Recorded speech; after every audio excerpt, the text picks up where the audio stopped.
Talk about John 16 and how something that Christ said to the disciples that has always felt like a paradox to me, I've come to understand it and find it really helpful.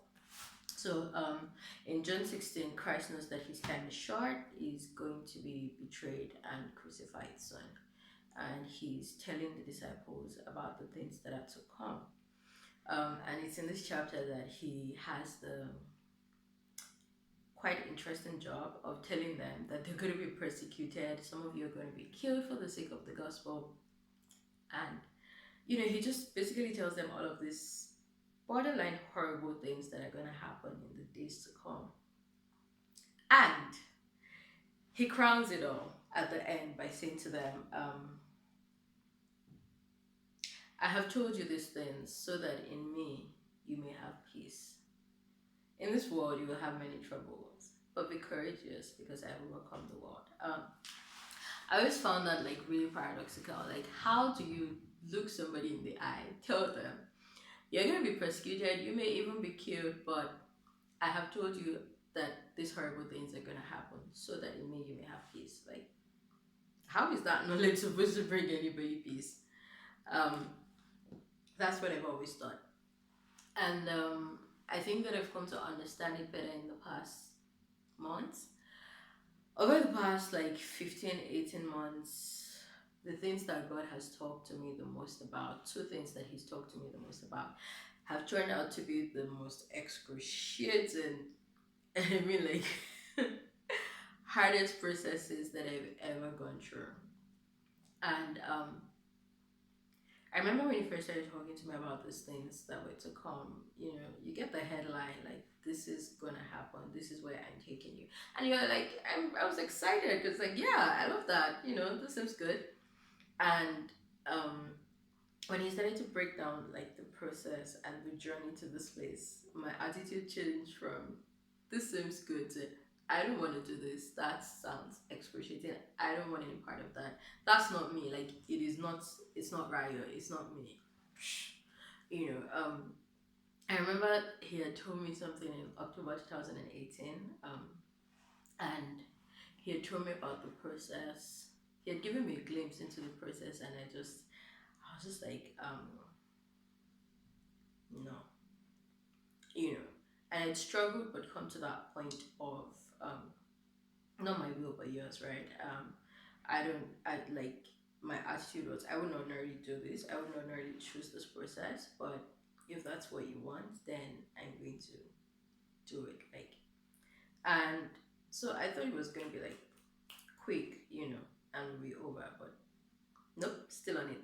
Um, and I remember in January last year, my friend Denike sent me a message, and like it's a really long message, and she says to me, "These are the things that God says," and it was like just a list of all of this, all of these things that I really wanted to run away from, all of these excruciating things that I knew were gonna hurt, that I wanted to run away from, and um, and I said to her, "I know." Um, and she was relieved to know that I knew because I guess for her it was a tough message to share.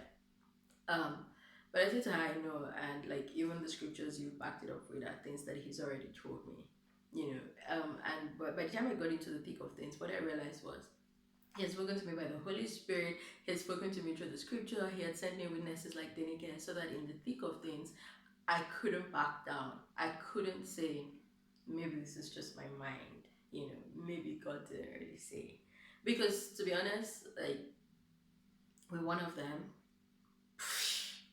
I wouldn't like Raya.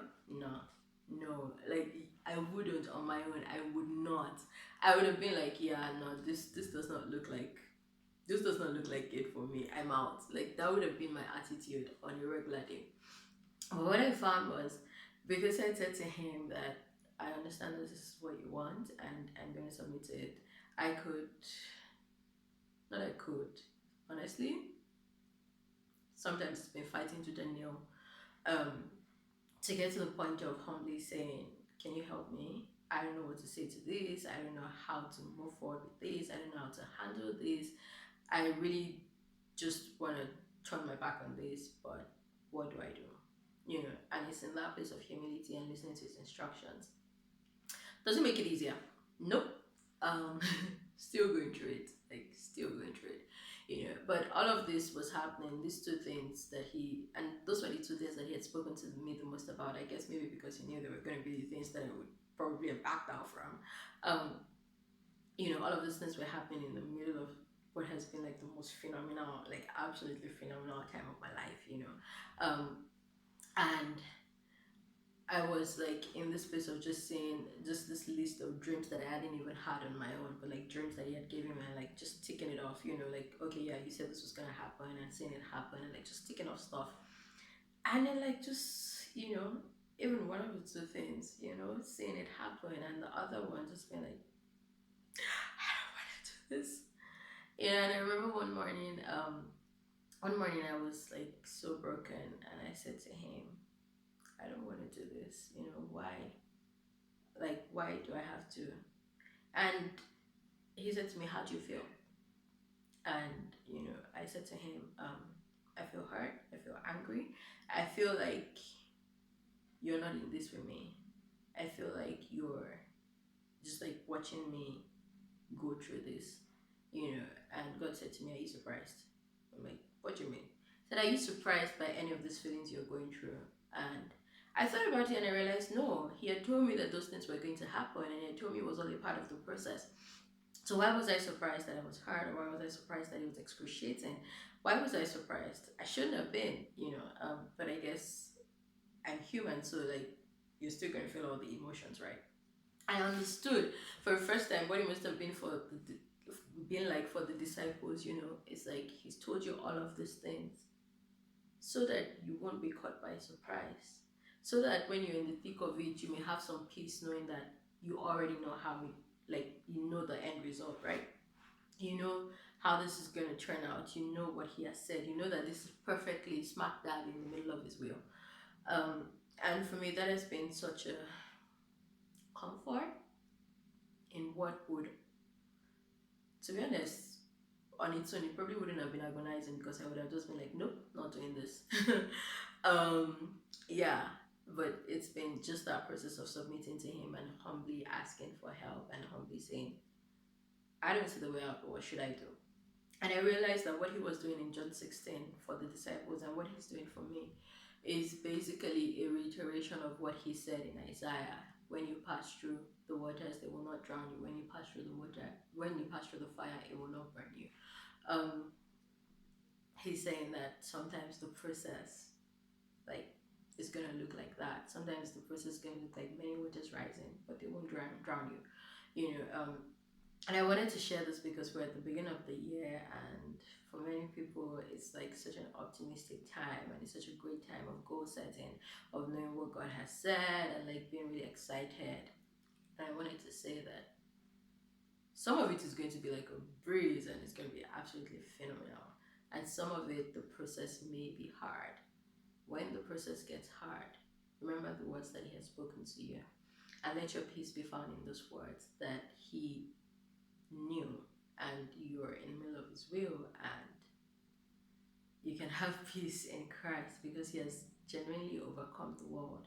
To me, overcoming the world looks like I'm not even going through tough times. Like, to me, that's what overcoming the world looks like, like that this trouble is not even coming near me. But to him, it's clearly different. To him, it's that the end result is going to be his perfect purpose, his perfect will coming to pass, and if the process humanly is hard on the flesh, it's no different from what Christ had to go through or what the disciples had to go through.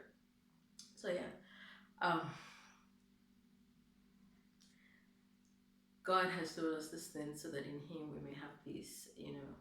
Yeah, one of the things that he said to me this year was that he doesn't share things with me so that I can hurry or worry to the end of the process. No, he shares it so that I can know that he's the one who is doing them. And that's what I wanted to say. If you know that he said something, he has said something, he's confirmed his word. Even when he gets tough, don't back down. Trust that process and have your peace in him. Because indeed, Christ has overcome the world.